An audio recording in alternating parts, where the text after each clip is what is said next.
180 secondes. C'est peu, hein?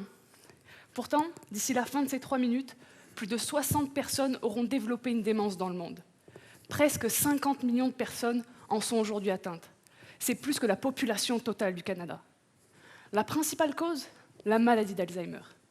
Malheureusement, on ne sait toujours pas guérir cette maladie. Pourtant, ça fait plus d'1 siècle que l'on cherche. Mais pas trop de pessimisme. Beaucoup de choses ont été découvertes sur la maladie. Par exemple, on sait aujourd'hui que l'une des principales causes de la maladie est l'hyperphosphorylation d'une protéine, la protéine Tau. Mais qu'est-ce que l'hyperphosphorylation de Tau? Par exemple, dans un cerveau sain, comme vous et moi, il y a des phosphates, des petites particules qui viennent se fixer sur la protéine Tau, ce qui lui permet de bien fonctionner.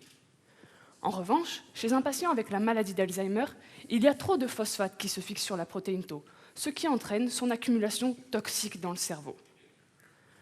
Ce que nous savons aussi, c'est que le diabète est un important facteur de risque pour la maladie d'Alzheimer. Mais on ne sait pas très bien pourquoi. Certains pensent que c'est l'obésité présente dans le diabète le problème. D'autres, que c'est la résistance à l'insuline, c'est-à-dire quand notre insuline n'est plus capable de faire baisser le niveau de sucre dans le sang. C'est là que j'interviens. Qu'est-ce que j'ai fait? J'ai utilisé 2 types de souris diabétiques.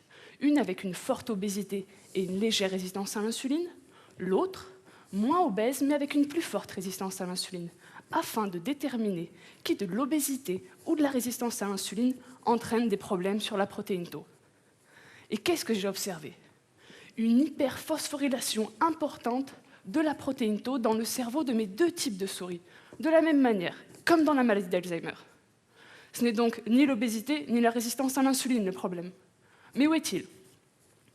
J'ai observé chez mes 2 types de souris une température corporelle bien en dessous de 36 degrés Celsius.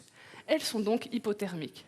Or, il faut savoir que la protéine Tau est très sensible à la température. Et on voit bien ici, chez nos souris diabétiques, que plus leur température corporelle est basse, plus la phosphorylation de Tau augmente. C'est donc l'hypothermie le problème. Alors, j'ai réchauffé mes souris. Pas au micro-ondes, hein, mais 1 heure seulement a suffi à restaurer une phosphorylation totalement normale de notre protéine Tau chez nos souris diabétiques.